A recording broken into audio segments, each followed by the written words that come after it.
नाराए हमद, तेरा कलाम मेरे कदमों के लिए चिराग और मेरी राह के लिए रोशनी है।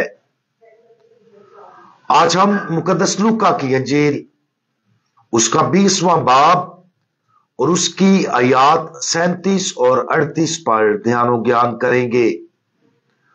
और आज हम अब्दियत की तैयारी इसके बारे में सुनेंगे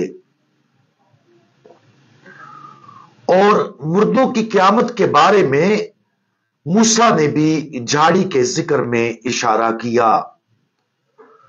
चनाचे वो खुदावंद को इब्राहिम का खुदा और इसहाक का खुदा और याकूब का खुदा कहता है, मगर खुदा मुर्दों का नहीं बल्कि जिंदों का खुदा है, क्योंकि उसके नजदीक सब जिंदा हैं।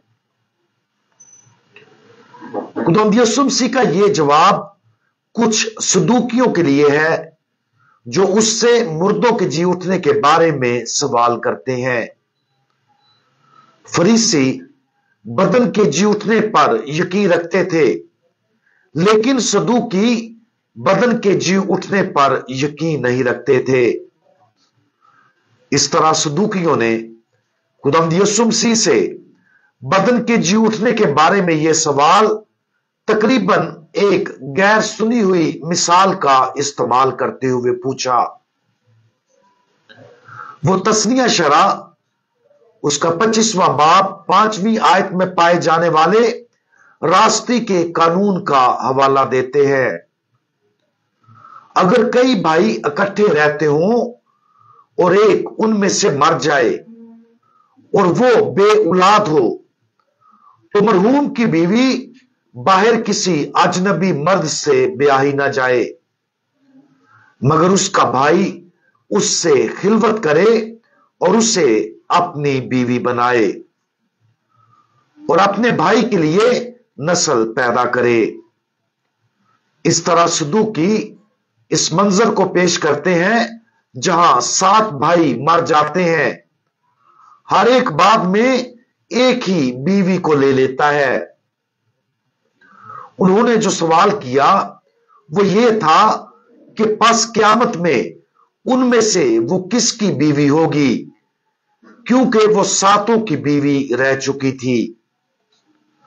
खुदावंद यीशु मसीह ने वजाहत करते हुए जवाब दिया कि इस आलम के फरजंद ब्याह करते और ब्याहे जाते हैं, लेकिन जो लोग इस लायक ठहरेंगे कि इस आलम और मुर्दों में से जी उठने में शरीक हो, वो ना ब्याह करेंगे और ना ब्याहे जाएंगे, क्योंकि वो फिर मरने को नहीं। कुछ मियां बीवी के लिए यह तालीम मुश्किल है, क्योंकि वो अपने शरीक हयात से मोहब्बत करते हैं और बहिश्त में इकट्ठे एक दूसरे के साथ शादीशुदा रहने की ख्वाहिश रखते हैं।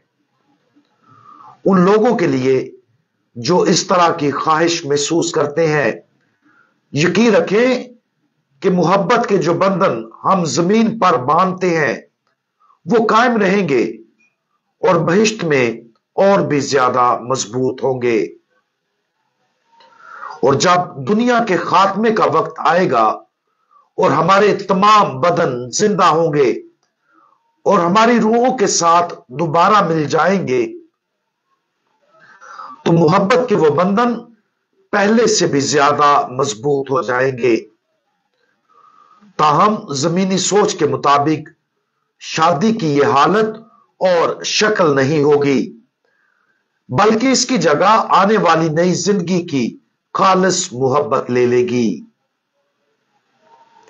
यह तालीम हमें खुदावंद की जलाली वापसी और जैसा कि हम रसूलों के अकीदा में कहते हैं, जिस्म के झूठने और हमेशा की जिंदगी, इसके बारे में हमारे खुदावंद की खूबसूरत तालीम पर मजीद गौर करने की वजह फराहम करती है। हम हर इतवार को पाक मास में इस अकीदे का इजहार करते हैं, लेकिन बहुत से लोगों के लिए यह समझना मुश्किल हो सकता है। तो फिर हम असल में क्या यकीन रखते हैं?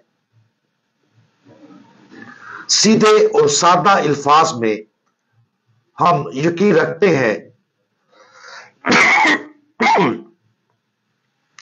कि जब हम मरते हैं तो हमारा बदन आराम के लिए रखा जाता है, लेकिन हमारी रूह एक खास फैसले के लम्हे में दाखिल होती है।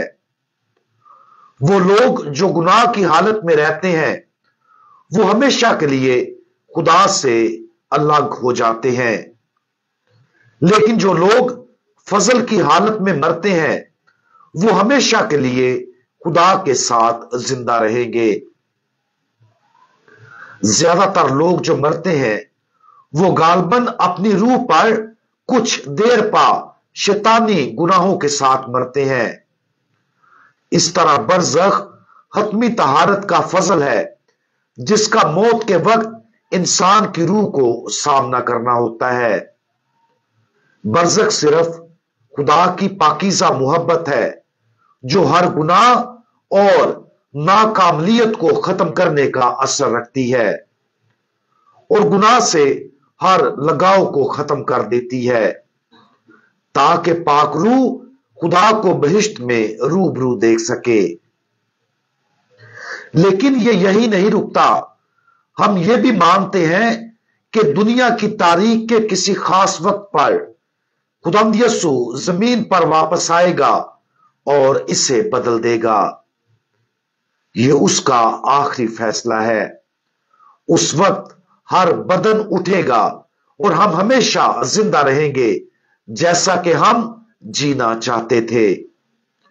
बदन और रूह एक बार फिर यकजा होंगे।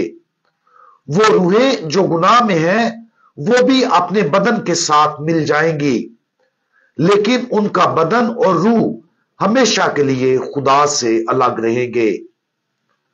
शुक्र है वो लोग जो फजल की हालत में हैं और अपनी आखिरी पाकीज़गी को हासिल कर चुके हैं, वो दोबारा जिंदा किए जाएंगे और जैसा कि खुदावंद का उनके लिए इरादा है वो बदन और रूह समेत नए आसमानों और नई जमीन में हमेशा के लिए शरीक होंगे।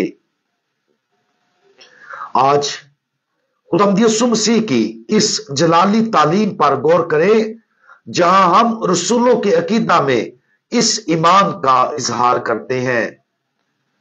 यह हमारा रोजमर्रा का मामूल बन जाना चाहिए कि हम अपनी निगाहें आसमान पर मरकूज रखें और खास तौर पर आखिरी और जलाली दोबारा जिंदा होने वाली हालत पर, जिसमें हम नए आसमान और जमीन में रहेंगे।